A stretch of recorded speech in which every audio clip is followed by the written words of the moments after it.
রান্নাটা হবে সফট আর ভাজা ভাজা, অতিরিক্ত ড্রাই হবে না। যিনি খেতে পছন্দ করেন এভাবেই খেতে পছন্দ করেন। আমি খেতে না পারলেও আমি কিন্তু রান্নাটা ভালো করি। হ্যালো, আসসালামু আলাইকুম এভরিওয়ান, ওয়েলকাম জানাচ্ছি আমার এই কিচেনে। গরুর বট অথবা ভুঁড়ি যে নামেই চিনেন এতক্ষণ নিশ্চয়ই চিনে গেছেন। এটা ভালোভাবে পরিষ্কার করে সিদ্ধ করে লবণ হলুদ দিয়ে ফ্রিজে রেখে দেওয়া হয়েছিল। এখন নামিয়ে নেওয়া হয়েছে রান্নার জন্য। আজকে রান্নাটা হবে সরিষার তেলে। আমার পতি তাই বলল সরিষার তেল দিয়ে নাকি রান্নাটা করে দিতে হবে।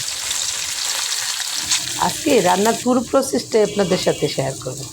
সরিষার তেলটা একটু গরম করে নিয়ে তারপর পেঁয়াজ কুচিগুলি দিয়ে দিলাম তেলে, একটু নেড়ে চেড়ে ব্রাউন করে ভেজে নিয়েছি। ধুয়ে রাখা গরম মশলাও দিয়ে দিলাম।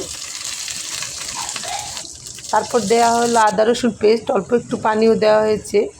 মরিচ হলুদ ধনিয়া লবণ দিয়ে নেড়ে চেড়ে মশলাটা ভালোভাবে কষিয়ে নিতে হবে।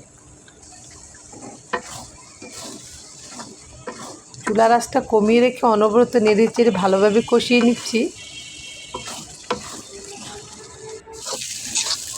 মশলাটা অনবরত নেড়ে চেড়ে লাল লাল করে ভাজা ভাজা করে নিয়েছি।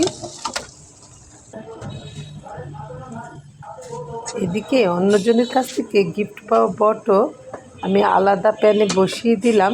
নেড়ে চেড়ে মশলাটাও মিশিয়ে দিচ্ছি, একটু ঢেকে সব কিছু সিদ্ধ করে নিতে হবে।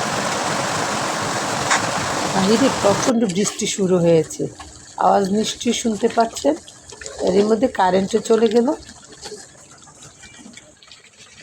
এইখানে ফ্রিজের সবগুলি বটই একসাথে রান্না করে নিয়েছি।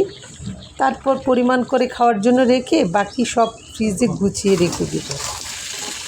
এই যে পরিমাণ করে নিয়ে নিয়েছি। এখন তেলে রাখা জিরার গুঁড়ো দিয়ে দিলাম। অল্প আছে একদম ভালোভাবে সিদ্ধ করে নিব, তারপর ভাজা ভাজা করে নিব। আঁচটা আমি একদম কমিয়ে রেখেছি।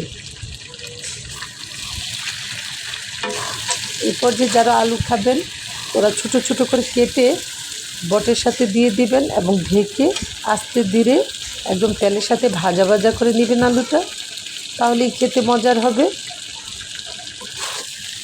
এই খাবারটা কী আছে আমি জানি না, আমার প্রতি তো মাংসের চেয়ে অনেক বেশি পছন্দ করে খাই এই খাবারটা।